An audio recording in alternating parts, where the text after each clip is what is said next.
dia, pessoal. Bom dia. Bom dia. Bom, que honra, né? Estar aqui abrindo o Dev Day, que é o meu evento de tecnologia favorito no Brasil. E eu já fui em muitos. Meu nome é Roberta, eu vou me apresentar rapidamente, vou pedir para os meus colegas fazerem o mesmo e a gente começa a mesa. Eu sou de Recife, por isso que eu tenho esse sotaque diferente. Eu sou desenvolvedora, trabalho com código todos os dias, há um pouco mais de 15 anos agora.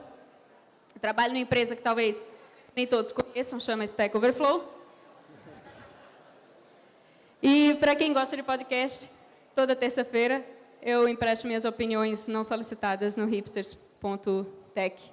Hoje a gente vai conversar um pouco sobre a profissão de desenvolver software e o que é que ela traz consigo de bagagem, o que significa ser profissional de software, ter profissionalismo. Vamos tentar falar um pouco de ética. Acho que vai ser uma mesa muito legal e, com certeza, meus colegas têm muito mais coisas interessantes a falar sobre esse assunto, por isso que eu estou muito feliz de ser mediadora. Eu não preciso responder nada, estou aqui para fazer perguntas. Então, por favor, vou pedir para vocês se apresentarem. Oi, pessoal, sou Alexandre Freire, eu não sou do Havaí, né? E eu estava morando na Califórnia um tempão, não cheguei a visitar o Havaí. O último Dev Day que eu vim faz 5 anos, incrível como o evento cresceu. Hoje em dia eu sou diretor de tecnologia lá no Nubank, né? Também sou desenvolvedor, né? Confesso que não dá para codar todo dia, muita coisa acontecendo, mas no carnaval, eu, em vez de pular bloco, sentei com uma equipe ali que não queria trocar o feriado, né? E consegui codar com eles lá. Pular bloco de código? Bom, meu nome é Elemar, prazer. Cara, é sempre uma alegria grande vir para o Dev Day. Faz alguns anos que eu não consigo participar do evento, então queria agradecer pra caramba para a organização por ter tornado viável essa participação esse ano. Trabalho com tecnologia há um pouco mais de tempo do que eu gostaria de admitir. Fiquei quase 20 anos trabalhando dentro de uma mesma empresa. Tem pessoas aqui que talvez não tenham 20 anos. E já há 3 anos atuo como consultor e hoje tenho uma empresa de consultoria que é a Eximia. Muito que bem.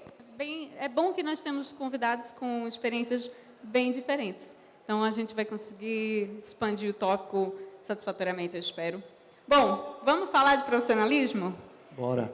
11, 12 anos atrás, quando o famoso Robert Martin, o Uncle Bob, lançou aquele livro do Clean Code, eu acho que muita gente conhece, já leu.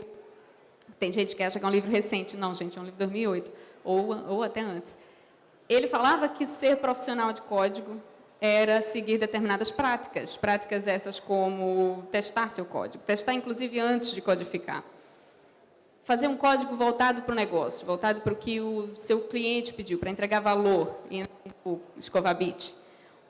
Essa visão do que é ser profissional, do que significa como desenvolvedor, você sair do amadorismo, que é um termo que eu sei que o Alemar gosta muito de se debruçar sobre, e passar para o profissionalismo, permanece nos dias de hoje. Como vocês veem hoje que é o que ser um profissional de código?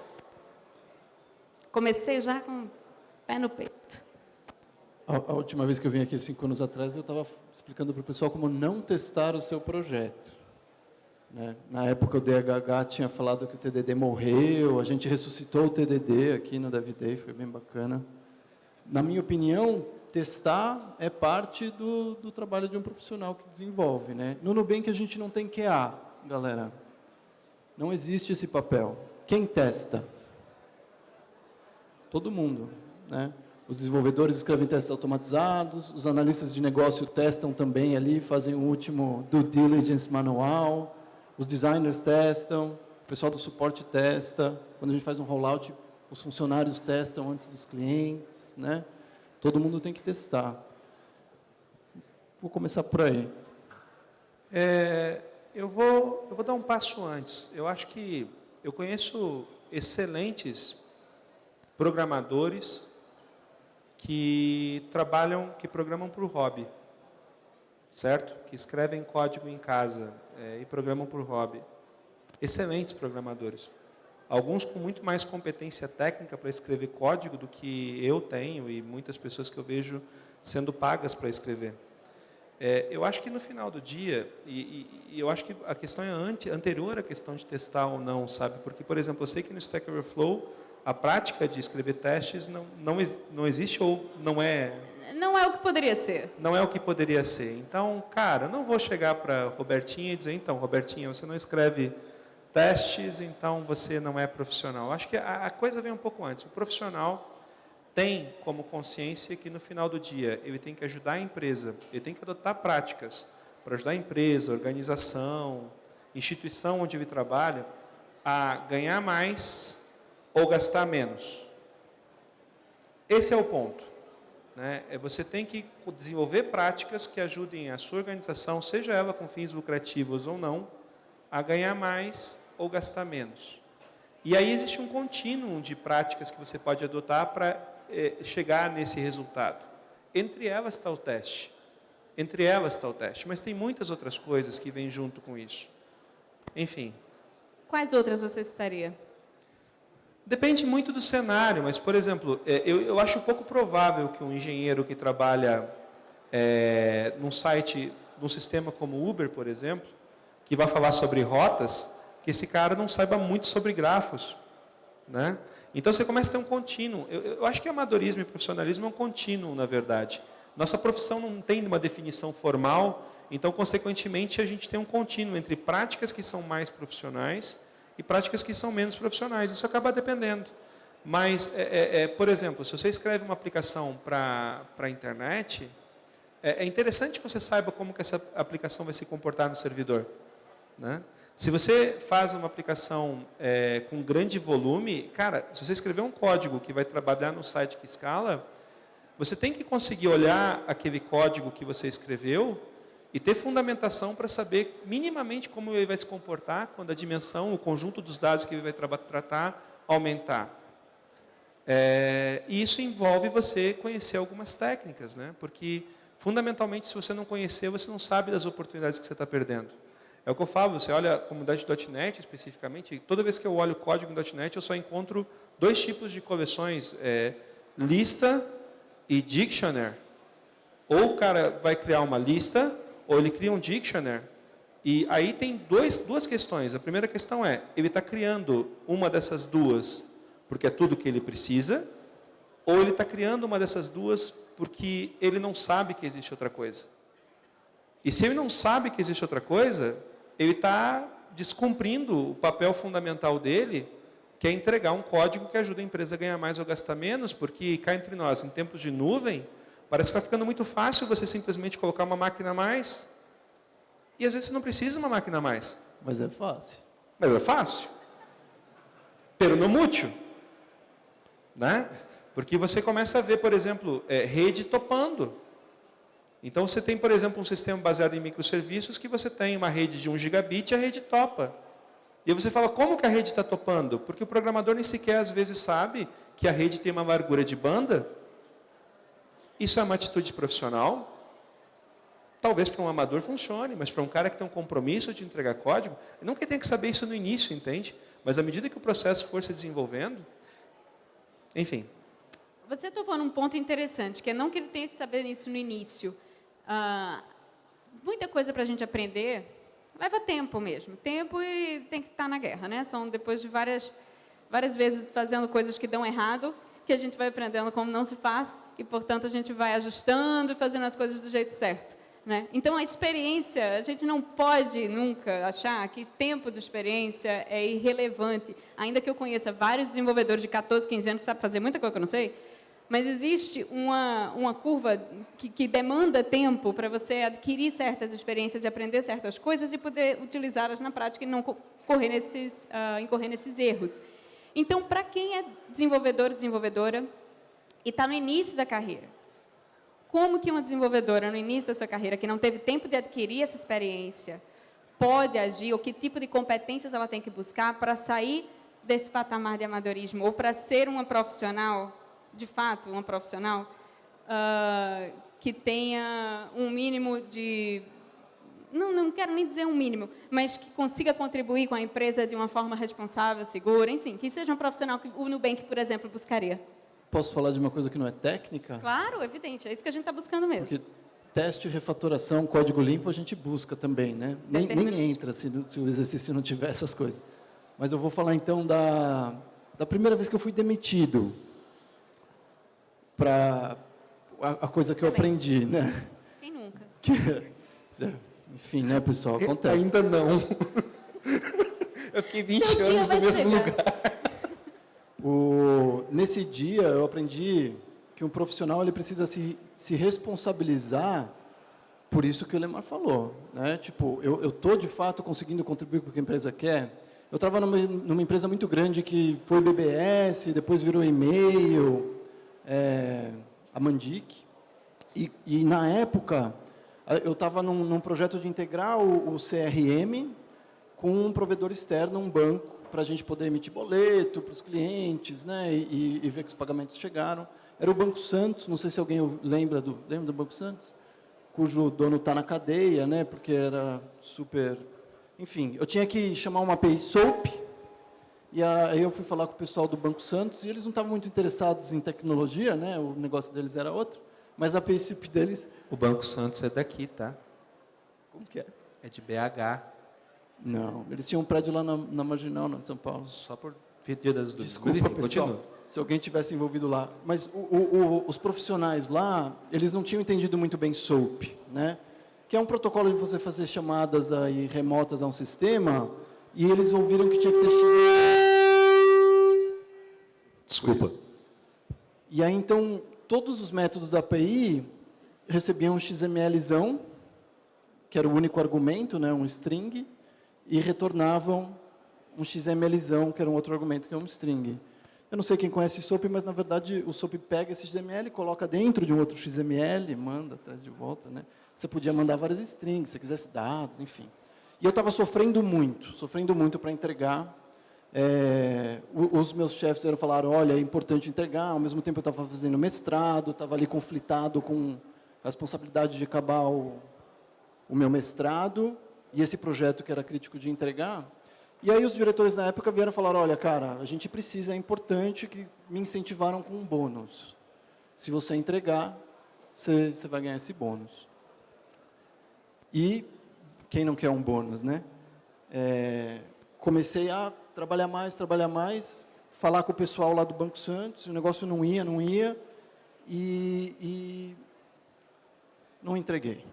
Em vez do bônus, fui mandado embora, né? O que eu fiz de errado? O tempo todo, eu estava com um modelo mental onde a culpa era do Banco Santos. Mas eu não cheguei, tipo, no segundo dia e falei, Mandic, cara, eu não posso aceitar esse bônus, porque não tem como entregar esse projeto, né? Então, eu não me responsabilizei por fazer a coisa certa para a empresa, né, para levantar essa bandeira. Talvez porque eu fosse jovem, me sentisse inseguro, o que for acontecer se eu falar que não deu, né? Não ia ter sido pior do que aconteceu. E eu aprendi que quando você percebe que o negócio está ruim, quando você sabe que não vai dar, é seu dever como profissional levantar essa bandeira e falar, pessoal, tem alguma outra estratégia, alguma outra que a gente pode fazer, em vez de ficar tentando ali, batendo a cabeça contra a parede. Competência é a soma de conhecimento, de habilidade e de atitude, tá? Conhecimento a gente desenvolve, habilidade vem com a experiência, o difícil mesmo é a atitude. Atitude errada, brother, só caindo algumas vezes para a gente começar a aprender. Agora, sobre o que a Robertinha estava falando, tem um ponto que eu acho que é importante. Eu conheço muita gente que tem 10 anos de prática, 15 anos de prática de mercado, mas que não tem 10 ou 15 anos de prática, tem 1 ano de prática vividos 15 vezes. Né? E esse é o ponto, sabe? Você ter muito tempo de casa e você ficar repetindo os mesmos erros, cometendo os mesmos erros, isso não é uma atitude que eu considere, e aí falando sobre atitude mesmo, comportamento, atitude profissional. Então, o grande ponto é esse, não tem problema errar, mas comete erros novos, cara. Sabe? Busca erros novos, busca cometer erros novos, não repete os mesmos erros. Sabe? A coisa acaba ficando mais fácil se você vai nessa direção.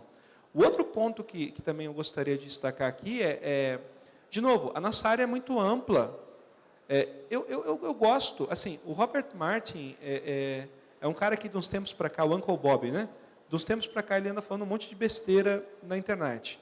Mas o fato é, o cara tem mais de 50 anos desenvolvendo software, então, poxa... Posso só, a última coisa que ele falou na besteira, cara. Ele falou que a melhor linguagem de programação é Clojure, num post de semana passada. Que é o que a gente usa no Nubank, só para... Como eu estava dizendo para vocês, o Uncle Bob falando muitas coisas polêmicas, né?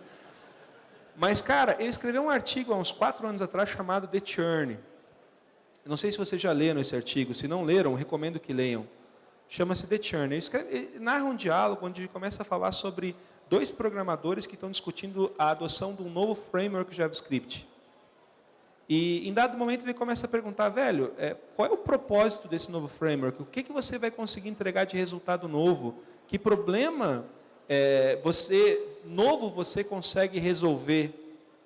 E a resposta do outro lado é que não, eu estou fazendo efetivamente o mesmo tipo de sistema, entregando o mesmo tipo de resultado, com vantagens minúsculas que são difíceis de demonstrar, caso você não seja uma empresa com a escala do Nubank.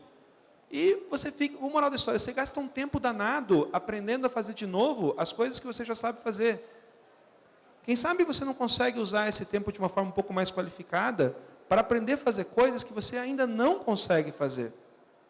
Sabe? Eu acho que é esse tipo de atitude que começa a agregar valor no tipo de entrega que você consegue fazer. E é esse tipo de mindset que te diferencia de um amador que escreve código pelo simples prazer de escrever código, sem o compromisso de ajudar a empresa a fazer mais ou gastar menos. Acho que no final das contas a conta é simples, né? A gente complica ela. Esse é o ponto. Eu adorei o seu case de quando você foi demitida. Eu queria compartilhar quando eu fui demitida também uma vez. Por isso que eu falei, quem nunca? De um estágio, gente. Quem é demitida de um estágio? Iniciação científica, na verdade. Pior ainda. Quem é demitido de iniciação científica? Eu acho que o que faltou em mim de profissionalismo para aquilo acontecer na época tem a ver com o terceiro pilar que o Elemar falou, de atitude. Eu estava no meio da faculdade, na minha soberba de aluna de faculdade, que acha que aprende tudo nas aulas porque está em uma boa faculdade, e que aquilo é tudo que existe, que tem que ser feito num processo de desenvolvimento de software. E na minha iniciação científica eu tinha um chefe que queria que eu fizesse as coisas de uma forma que conflitava com o que eu havia aprendido em sala de aula. Eu, como falei, na minha soberba de aluna, né, sempre fui meio CDF, vou agora admitir, falei, não, mas isso está errado, eu não posso fazer dessa forma que você quer. Não é assim que na época a gente falava de elicitar requisitos, não é assim que se elicita as boas práticas. Não é isso que o mercado espera de mim, né? Ou a indústria, como se fala na academia. E eu bati de frente com o meu chefe, falei, você está errado. Eu lembro que, na minha demissão, ele falou assim, eu acho que eu não tenho competência para trabalhar com você, Roberta, de forma muito sarcástica. Eu respondi, não tem mesmo. Isso aí, fui demitida. E quem se ferrou nessa história? Eu. Então, qual foi o erro? A atitude. A atitude. É apenas isso. Eu não podia ter aquela soberba, nem devia, de achar que eu sabia melhor do que o meu chefe que eu deveria fazer naquele momento, principalmente sendo uma pirralha, gente, que, né, nunca escreveu software nenhum. Mas isso é uma lição de colaboração. Né? Até hoje, ainda que eu discorde da forma como meus colegas, meus superiores ou meus estagiários estão decidindo fazer as coisas, existem formas de se debater, existem formas de se discutir e de chegar num consenso. E, às vezes, você tem que, sim, bater o pé, né, de forma respeitosa sempre, mas também tem que aprender que tem coisas que fogem do seu alcance de decisão. Né? Por exemplo, aquela coisa do hype que existe hoje. Todo dia lançam uma nova biblioteca de JavaScript. Você trabalha na empresa, às vezes você quer que o seu empregador pague pela sua educação, porque você quer aprender essa biblioteca. Eu vou convencer meu chefe a usar isso aqui, se a gente não usar isso aqui, a gente está errado, a gente está atrasado, e não é assim que eu acho que a empresa devia trabalhar. Para mim, é um outro exemplo de falta de profissionalismo que é muito comum hoje em dia. É tentar usar as horas que o seu empregador está lhe pagando para colocar uma coisa só porque é moda, porque é hype, porque as pessoas falam, porque o mercado fala que se você não fizer dessa forma, você não está sendo profissional. Né? E aí, eu vou entrar num outro ponto, a menos que o Alexandre queira completar. A gente paga a galera para aprender durante a hora de trabalho, né? Porque a gente acha que é muito importante investir nisso. Mas eu entendo o seu ponto, que a gente Sim. também não está pagando eles para vir convencer a gente de usar a preferência. São coisas diferentes. Eu acho que a questão toda é você entender que você pode terceirizar tudo na sua vida, menos a gestão de sua carreira. Se, eventualmente, o meu empregador me propicia eu usar parte do tempo e da infraestrutura da empresa para que eu possa aprender algo novo, que bom, fantástico, espetacular.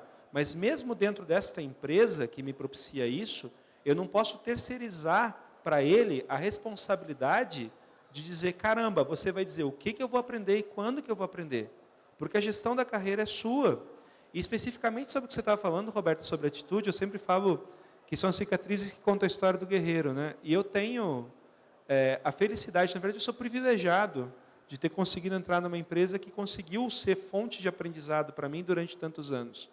E eu me lembro muito fortemente de uma experiência que eu tive, nós estávamos com um problema seríssimo de performance no software, e eu cheguei na empresa um belo dia, depois de passar noite debruçado em livro, porque, de novo, né, a internet não é uma coisa tão nova assim, né? Mas, enfim, debruçado em livro, buscando fonte e tudo mais, eu cheguei na empresa com uma solução para o problema. E eu me lembro que o meu chefe, na época, olhou para mim e disse, poxa, Lemar, que bacana que você encontrou a solução, explica a solução para mim. Eu expliquei a solução, de uma forma muito eficiente, até eu acho. E aí ele perguntou no final, mas Lemar, me explica uma coisa, por que você entende que essa solução funciona para o nosso caso? E eu, então, no livro tal, o autor... Não, Lemar, você não entendeu. Eu não estou perguntando em que livro você leu. Eu quero saber por que a solução funciona.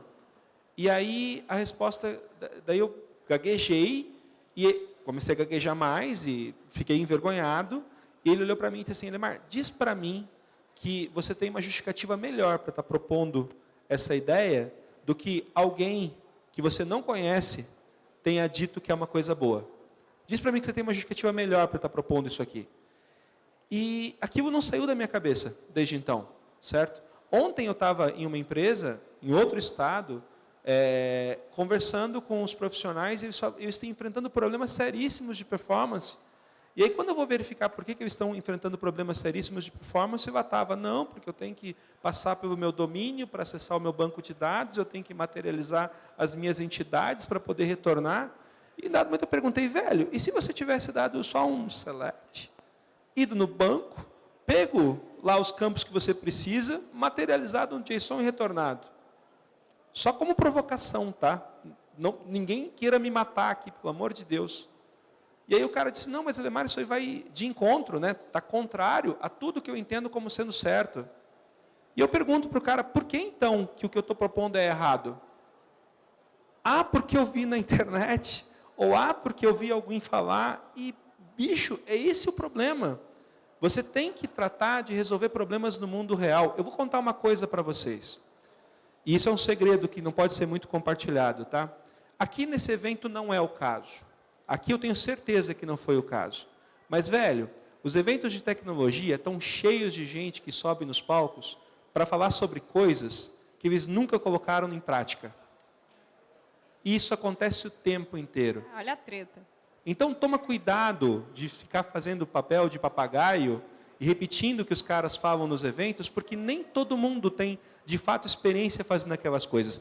Eu estou falando mais uma vez, aqui nesse evento eu tenho certeza que não é o caso. Mas os eventos estão cheios disso, vocês sabem. Vocês sabem. Desenvolvam um fundamento. Mais do que entender os comos, comecem a entender os porquês. Enfim. Olha a treta da Lemar. Lemar treteiro. Vamos aumentar um pouquinho, então, o fator treta. Porque, ou não, existe uma coisa que é muito controversa na nossa área, que talvez, como poucas outras áreas profissionais e científicas no mundo, que é a questão da formação, né? Durante muito tempo, ainda é um pouquinho assim hoje em dia, as pessoas supervalorizam a formação acadêmica como única fonte de conhecimento e tem medo até de que, se você não tem essa formação acadêmica, isso significa que no mercado você não vai ser visto como um profissional. Como vocês veem hoje na nossa área a questão da formação, tanto dos pontos do que é que ela poderia, porque eu também não vou dizer aqui que não serve para nada. Então, eu queria saber quais são as coisas para que formação acadêmica é bom e as coisas para que formação acadêmica não é necessária. Bom, eu tenho um mestrado em ciência da computação pelo IME-USP aqui, né? Então, obviamente, eu valorizo a formação acadêmica como indivíduo. O melhor programador que eu conheço era meu colega no bacharel ali, trancou, vazou, continua sendo o melhor programador que eu conheço. Ele trabalha em Nova York, né? Foi levado lá para uma instituição financeira mundial e em um dia ele fez uma parada ali de ultra trading, dark não sei o quê, que salvou centenas de milhões de dólares para a empresa dele, como otimização da Java VM, enfim. Profissional, super valioso, que não acabou a faculdade, né? Acho que existem os dois. A formação acadêmica pode te dar uma base sólida de grafos, e aí se você quiser trabalhar no Uber, pode ser legal, né? De ciência de dados, e aí se você quiser trabalhar no Nubank, isso vai ser importante, né? Mas tem a história da linha tênue entre o amador e o profissional, né? Esse meu amigo programa de noite, de madrugada, de fim de semana. De vez em quando ele escreve testes até para os hobbies, né? Porque ele gosta. Mas eu acho importante também pessoas que são profissionais e não programam em casa, né? Mães, né? Que têm cuidar dos filhos, não querem ficar de fim de semana testando o novo framework JavaScript.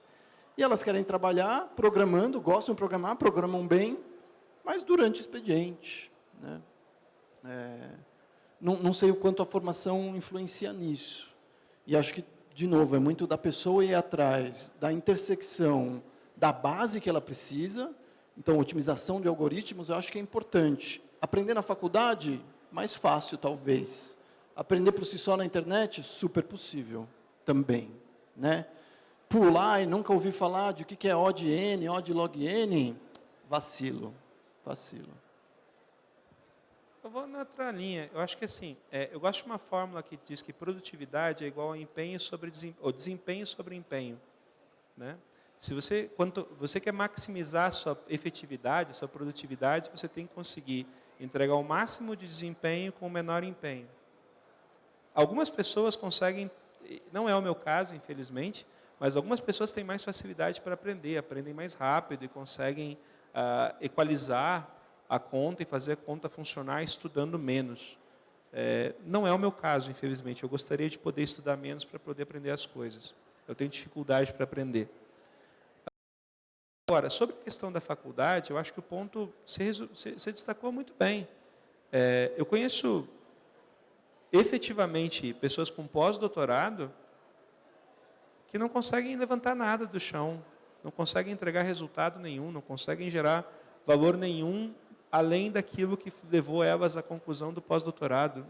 Você ter um pós-doutorado não vai te qualificar necessariamente como alguém pronto. Aliás, o profissional de hoje, a diferença, acho que está bruta nisso, né? No passado, há 30 anos atrás, você fazia uma faculdade, você se formava, você pendurava um quadro lá no escritório onde você trabalha e pronto, você nunca mais precisa estudar, porque agora tudo que você precisava saber, você já estudou e acabou. O mundo não é mais assim.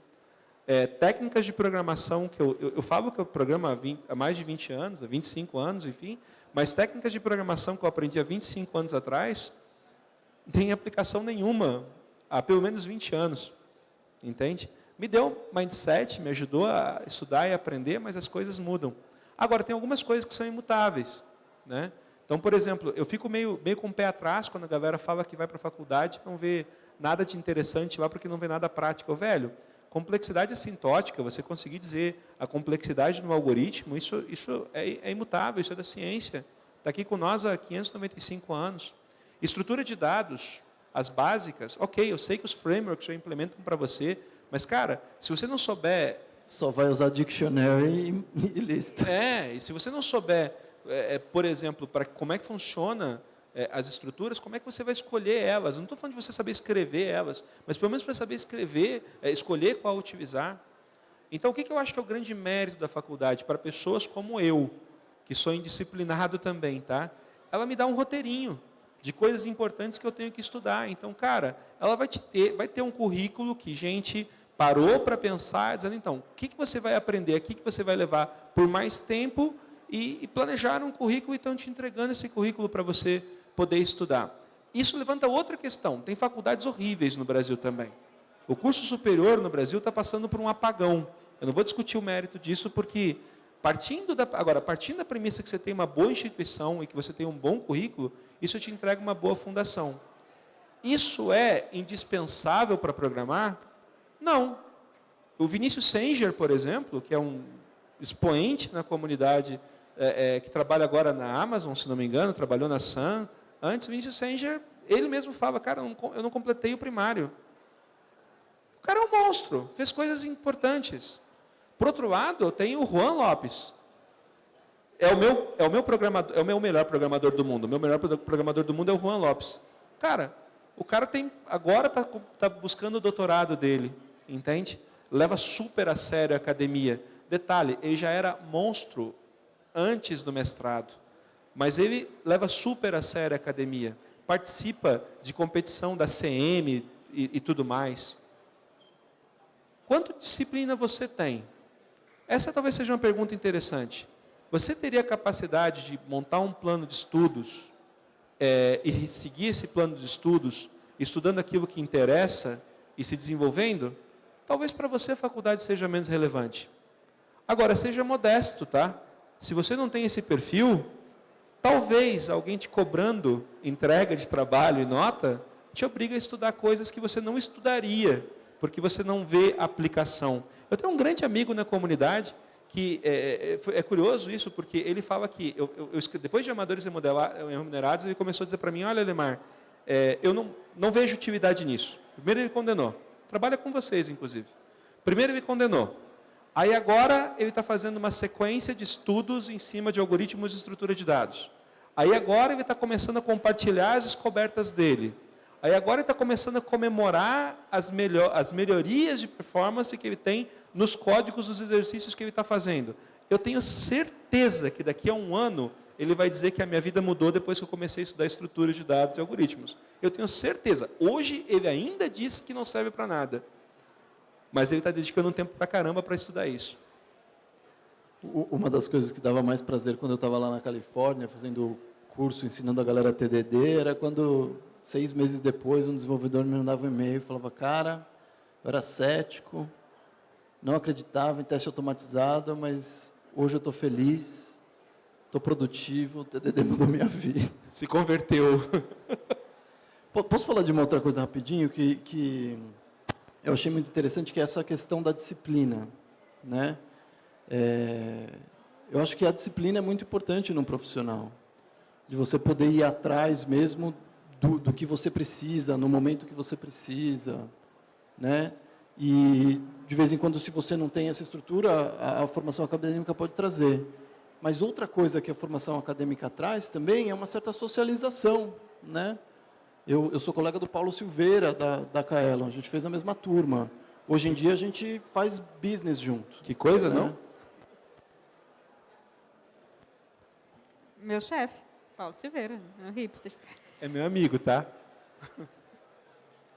Quanto tempo, eu queria só perguntar quanto tempo a gente tem para a organização? Acho que uns 10 minutos. 10 minutinhos? Tá bom. Vamos começar a fechar, então. Você falou um pouquinho, a gente falou de academia, de aprender na academia. Eu também fiz mestrado, também aprendo melhor com estrutura. Eu queria falar de aprendizado, porque a gente, quando fala de profissionalismo, e aí, aprendizado é uma coisa que serve para quem está começando na carreira, que eu imagino que tenha uma parte aqui de pessoas que está começando, e também tem uma boa parte de pessoas que já têm muito mais experiência, né? Só que a gente tem que estar sempre aprendendo, independente do nível que a gente está. E as pessoas têm estratégias de aprendizado diferentes.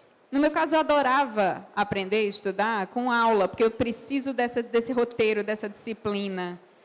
Funciona melhor com o meu cérebro, com a forma como eu aprendo, com a forma como eu estudo. E é evidente que eu não vou fazer faculdade todo ano, porque, né, minha gente, quem tem tempo para isso?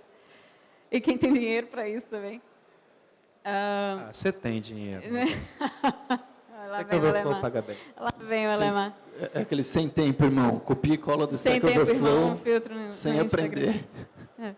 Mas, por exemplo, eu já não gosto, eu sou talvez das poucas programadoras que eu conheço que não programa no tempo livre. Né?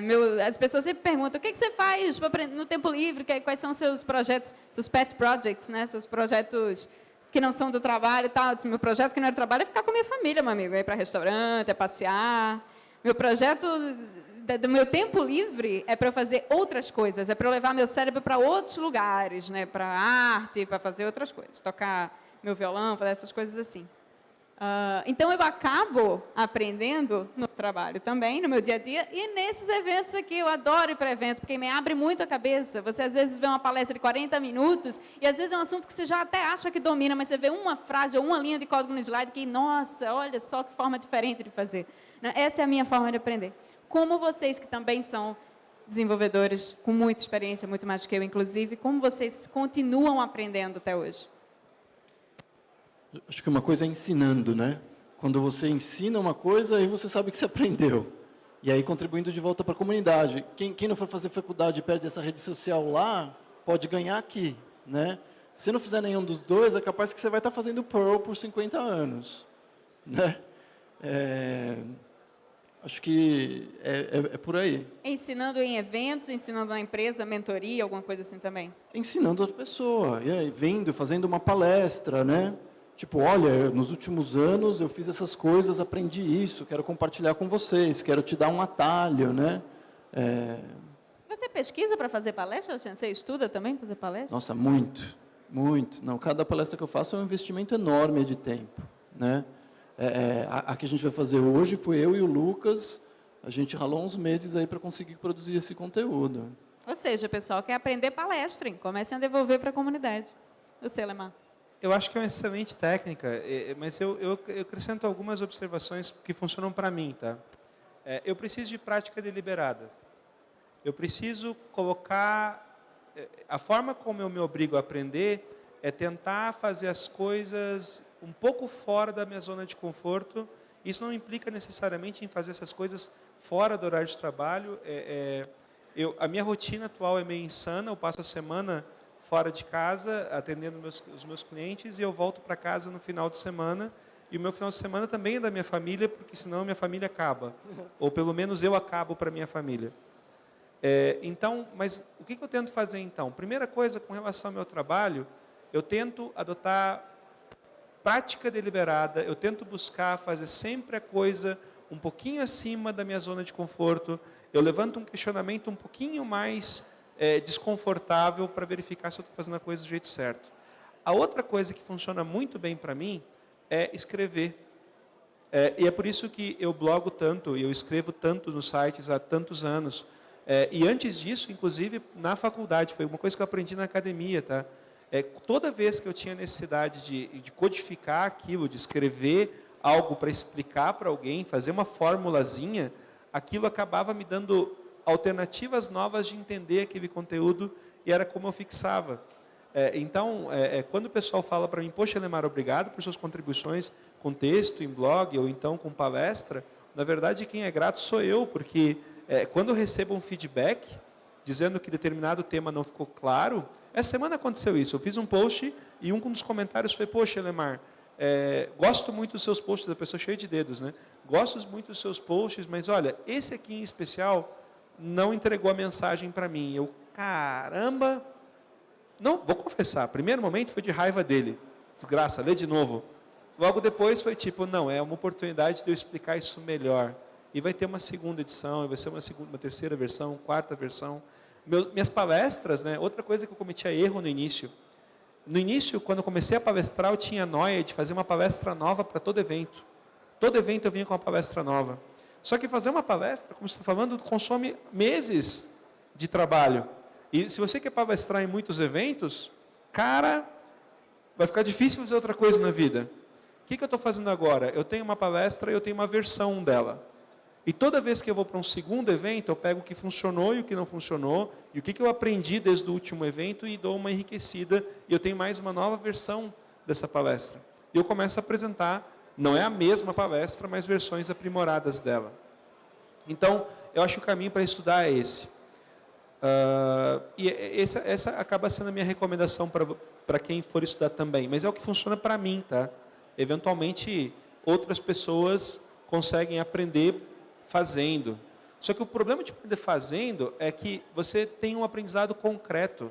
Você aprende o concreto daquelas coisas, mas você não aprende as abstrações. Para você poder desenvolver as abstrações, você precisa fazer algo além de escrever o código. E para mim é nisso que as palestras e os textos em blog acabam se mostrando muito úteis no aprendizado. Achei ótimo que foi muito convergente, né? 2 profissionais com muita experiência e os 2 aprendem divulgando ou compartilhando as coisas, né? Quase que organicamente. O que eu acho mais legal é, gente, não se sintam pressionados a aprender só da forma que todo mundo aprende. Eu, por exemplo, durante muito tempo tentei me convencer de que eu gostava muito de aprender em vídeo. Então, eu passava, né, muito tempo nos vídeos no YouTube, quando surgiu uma tecnologia nova, ou vendo os YouTubers falando das suas experiências. Não funciona para mim. Audiovisual não funciona para mim. Áudio funciona muito melhor. Se eu estou caminhando na rua, caminhando no parque, escutando um podcast ou escutando alguma palestra técnica, o conhecimento, parece que eu aprendo melhor, que eu guardo melhor aquela informação. No vídeo eu me distraio muito. É engraçado. Então, encontrem o que funciona melhor para vocês. Eu tenho um colega de trabalho, por exemplo, que não é formado em computação. Aliás, 75% dos desenvolvedores com quem eu trabalho não são formados em computação, não tem formação acadêmica. Ele é filósofo, ele é formado em filosofia, e ele só aprende com vídeo. Então, veja só, 2 pessoas que desenvolvem e as 2 que aprendem de formas completamente diferentes. Bom, considerações finais, meninos, temos 5 minutos. Eu acho que a coisa que você falou me lembrou de um ponto que também acho muito importante do profissional, que é o autoconhecimento. Investir no autoconhecimento. Se você não sabe como você aprende melhor, descobre como você aprende melhor. É vídeo, é blog, é escrevendo, é dando aula, é fazendo prática deliberada, é metendo a mão na massa, errando e depois voltando, né?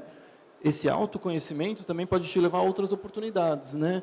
Quando eu percebi que eu podia ter impacto sem escrever código, mais impacto, ajudando outras pessoas a escreverem código juntas para o objetivo certo, aí eu fui para o gerenciamento. Aí eu percebi que, tipo, putz, mas se a gente faz bem, mas faz o produto errado, aí eu tenho que aprender produto, né? Mas porque eu me conheço, que eu gosto é de impacto. Né? Então, eu gosto de sentir que eu tive um impacto maior. Hoje em dia, eu também gosto de programar, né? Veja bem. Mas eu consigo me sentir completo, mesmo quando eu não codo, e as minhas equipes estão entregando muito impacto. Né? Tem gente que não. Tem gente que, se não tiver ali na linha de frente do código, não vai sentir satisfação.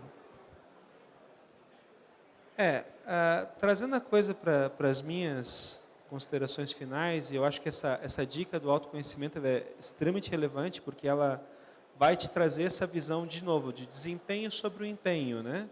Como você consegue o melhor desempenho com o menor empenho? E o menor empenho depende de você. O que me dá mais desempenho, eventualmente vai ser algo diferente do que para você, para a Robertinha. Então, a gente tem que ter esse autoconhecimento, sim. Mas a última coisa que eu queria trazer para vocês, e isso é como reflexão, porque é algo que tem me incomodado profundamente, pessoalmente. Tá? Pessoalmente, eu quero compartilhar um desconforto pessoal com vocês.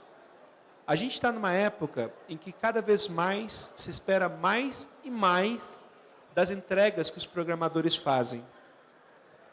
Software está em tudo.